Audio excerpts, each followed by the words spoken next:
Eh bien bonjour tout le monde, vidéo qui entame une nouvelle playlist sur cette chaîne, celle de l'approfondissement de l'Asatrou. En effet, il y a 3 ans maintenant, j'ai fait une vidéo sur la présentation de l'Asatrou, religion dont je suis croyant et pratiquant et dont je souhaite aujourd'hui partager les ficelles avec vous.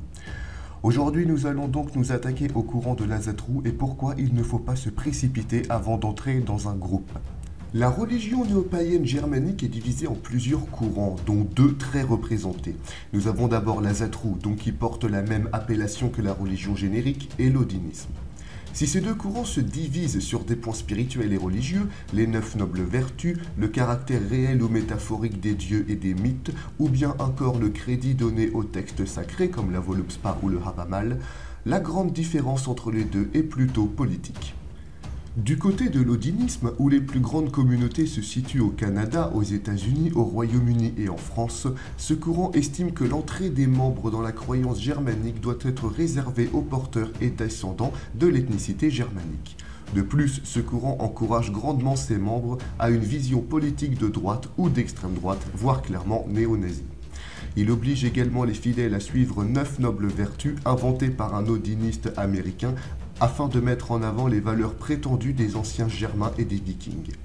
Leur réputation est entachée par une enquête du FBI datée de l'an 2000, où l'odinisme fut classé comme mouvement raciste et terroriste. Certains groupes aux États-Unis d'ailleurs véhiculent des idées de suprématisme blanc. Après, ce serait inapproprié de ma part de classer l'odinisme comme tel, partout dans le monde.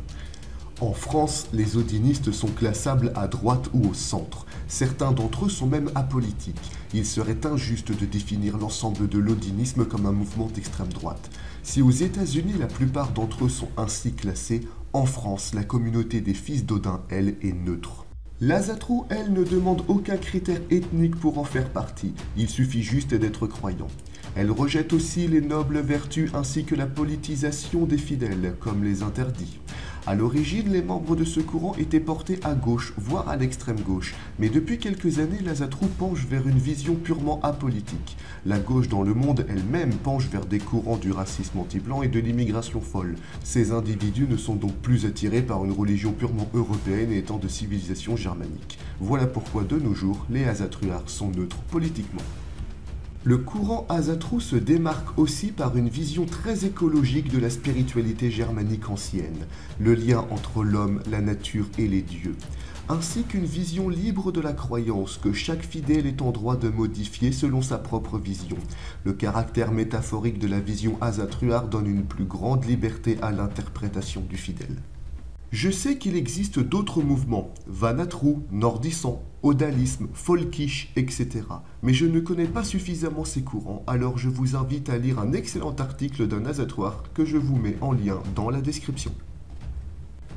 Après cette petite présentation, il est temps de vous montrer mon choix personnel. Il est simple, je fais partie du courant individualiste et isolationniste. Je me prétends membre d'aucune communauté, d'aucun groupe et d'aucun courant. La politique dans l'Asatrou ne m'intéresse pas et je suis aussi très diversifié dans la vision que je porte à ma croyance. Par exemple, je vais intégrer des concepts présents dans l'Asatrou comme dans l'odinisme, sans tomber dans la politisation que je rejette personnellement. La politique n'a pas sa place dans une religion.